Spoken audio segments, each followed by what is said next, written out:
fait plaisir de vous inviter à vivre notre démarche de carême. Spécialement, on va ouvrir avec le mercredi des cendres et dans cette capsule que nous vous proposons, on va regarder les cendres dans la tradition biblique de l'Ancien Testament, le Nouveau Testament, qu'est-ce que l'Église aussi en a intégré dans sa vie de foi et aussi comment à Limoilou on va le vivre cette année, ce beau mercredi des cendres. La première symbolique dans la liturgie du mercredi des cendres, c'est la cendre en elle-même. Elle trouve son origine dans la Bible, premièrement dans l'Ancien Testament. La cendre, ici, est d'abord associée à la poussière. Ça signifie, par exemple, que la vie humaine est éphémère. On va retrouver ce lien entre la cendre, la vie humaine, l'être humain qui est poussière, notamment dans le livre de la Genèse, dans le livre de la sagesse, dans le livre du prophète Ézéchiel. Mais dans l'Ancien Testament, la cendre a aussi une autre symbolique. Ici, c'est la tristesse, le deuil. On retrouve par exemple dans le livre de Jonas, dans le livre de Job, la question de la cendre pour signifier le deuil, le malheur. L'autre signification de la cendre, c'est la conversion. Dans l'Ancien Testament, on fait le lien ici, la cendre, c'est la conversion. On verse la cendre sur soi pour signifier une conversion. On l'a vu dans l'Ancien Testament, on parle beaucoup des cendres à plusieurs niveaux de symbolique.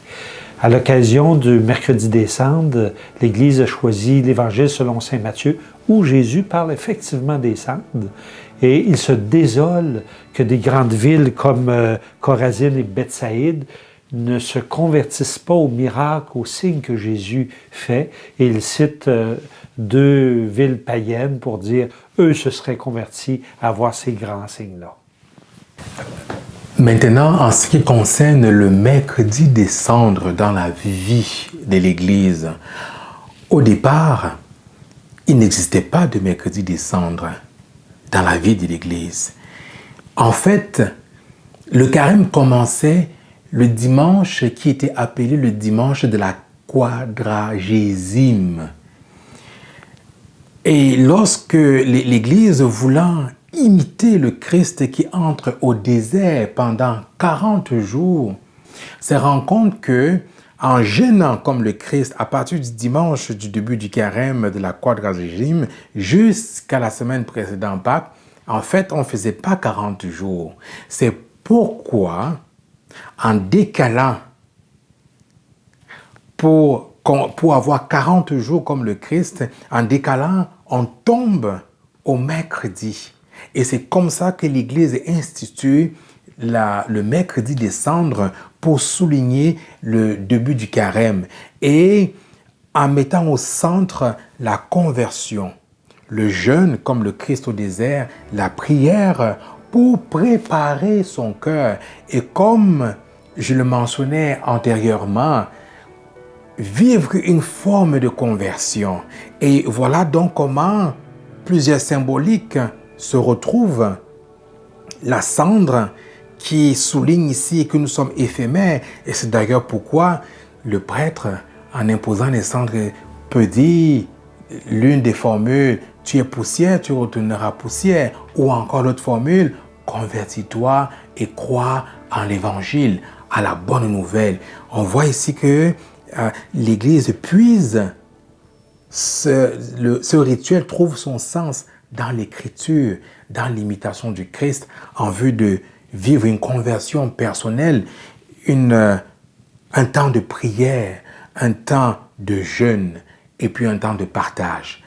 Finalement, la cendre en tant qu'objet, si on peut dire, est issue de la brûlure des rameaux de l'année antérieure pour obtenir ces cendres. Voilà un peu comment se situe le mercredi des cendres, les cendres dans la vie de l'Église.